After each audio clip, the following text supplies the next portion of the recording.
Kiongozi wa mapinduzi ya Kiislamu nchini Iran, Mojtaba Khamenei, ametoa wito kwa wananchi kupanda miche ya miti kote nchini humo kwa heshima ya waliouawa katika migogoro ya hivi karibuni, akisema hatua hiyo ni ishara ya matumaini, ustahimilivu na maendeleo ya taifa, shirika la habari la Tasnim limeandika. Katika ujumbe uliotolewa kuadhimisha siku ya Jamhuri ya Kiislamu na kuelekea siku ya mazingira, Khamenei aliwasifu wa Iran kwa kuunganisha maadhimisho ya Nowruz ya mwaka huu na kile alichokiita azma na heshima ya kitaifa.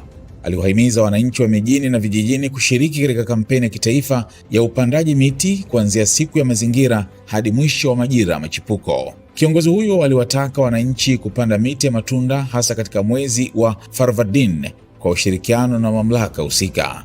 Alisema juhudi hizo ni hatua muhimu katika kujenga upya na kuandaa mustakabali mzuri wa nchi hiyo, hasa katika kipindi cha kile alichodai kuwa ni mashambulizi yanayoendelea kutoka Marekani na Israel, ambayo amesema nayo yameathiri mazingira ya asili ya Iran.